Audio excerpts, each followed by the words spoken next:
નાજા, આ શેનો અવાજ આવે છે? કોઈ રાડો પાડે છે? મહારાજ, આ ગામના દરબાર વાતસુર ખાચર કોઈ ગમે તે ગુનો કરે, નાનો કે મોટો, ચોરી કે મારફાડ, બધાની એક જ સજા કરે છે. તેના બંને પગના ઘૂંટણ ઘણથી લોઢું ટીપે તેમ ટીપી ટીપીને ભાંગી નાખે છે. એ દારૂણ દુઃખથી લોકો પોકાર કરે છે. આવો ક્રૂર અને ઘાતકી છે. આવો પાપી છે? હા મહારાજ, એ તો પોતાના સગાને પણ નથી છોડતો. એક વખત તેના કોઈ સગા વાવણી કરતા હતા. તેમાં તેના દંતાળનો એક દાંતો ભાંગી ગયો. બાજુના ખેતરમાંથી બીજા ખેડૂતના દંતાળમાંથી દાંતો કાઢીને વાવણી કરી. આ વાતની ખબર વાતસુર ખાચરને પડી અને તેના સગાને ખેતરમાં સુવરાવી તેની છાતીમાં તે દાંતો પુરાવી અને બળદ ચલાવી તેને મારી નાખ્યો. નાજા, વાતસુર ખાચર જો આવો પાપી હોય તો આપણે તેને દર્શન દેવા નથી જવું. મહારાજ, જો તમે તેને દર્શન દેવા નહીં આવો તો મારા પણ એવા જ હાલ કરશે.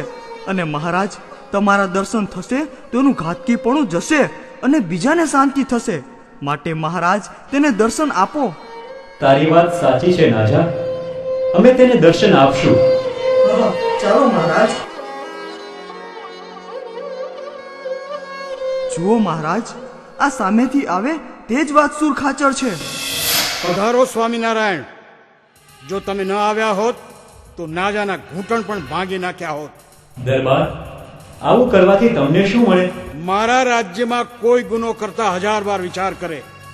મારા રાજ્યમાં ગુનો કરનારને હું આવી સખત સજા કરું છું. પછી ઘામાં પાટાપિંડી કરો છો કે નહીં? એવું કરવું હોય તો ઢીચણ શું કામ ભાંગીએ? એ તો ઘા ઉવડે, સડે, જીવડા પડે અને અંતે કમોતે મરે. નારાયણ નારાયણ. બાપુ, તમે રાજા છો, તે ગુનેગારોને સજા કરો છો તે વ્યાજબી છે, પણ રાજનીતિ પ્રમાણે જેવો ગુનો તેવી સજા હોવી જોઈએ. રાજનીતિ છોડી તમે તમારા મનમાં ફાવે એવી સજા કરો, તેમાં તો તમે પ્રભુના ગુનેગાર થાવ છો. તે પાપની સજા જમપુરીમાં ભોગવવી પડશે. તમે ભગવાન ભલે રહ્યા, પણ હું કઈ તમારો ભગત નથી. જમપુરીથી બીવે એ બીજા, એવી બીક રાખીએ તો રાજ ન થાય. તો દરબાર, જોવું છે તમારે તમારા પાપનું ફળ? બતાવો, એ પણ જોઈ લઈએ.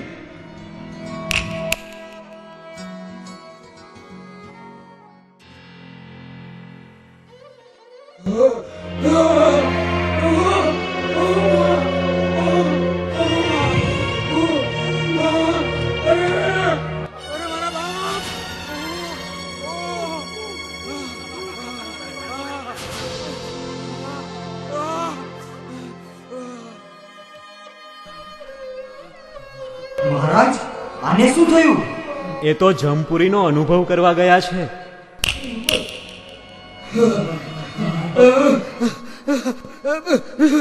મહારાજ, મહારાજ મને માફ કરો. મહારાજ, આ જમપુરીના મારથી મારી રક્ષા કરો. તમે સાચા અને જમપુરી પણ સાચી. ખાચર, આજે તમે જોયું, તે ત્યાં ભોગવવું પડશે. એટલું જ નહીં, બીજા જન્મમાં પણ જેને જેને તમે ત્રાસ આપ્યો છે તેનો ત્રાસ તમારે ખમવો પડશે. ભગવાનનો કાયદો ખોટો નથી. રાય રાયના લેખા પણ લેવાય છે. તો પ્રભુ આમાંથી ઉગરવાનો કઈ આરો? તેમાંથી કાં ભગવાન બચાવે ને કાં સંત બચાવે. તો પ્રભુ હવે હું શું કરું? આ જેલમાંથી બધાને હમણાં છોડી મૂકો. તેમને ઘેર પહોંચાડો અને તેમની સારવાર કરવા બંદોબસ્ત કરો. પ્રજાનું પુત્રની પેઠે પાલન કરો. હા પ્રભુ, ભલે મહારાજ, ભલે. તમે કહેશો તેમ કરીશ. તમે કહેશો તેમ કરીશ. જય સ્વામિનારાયણ, જય સ્વામિનારાયણ.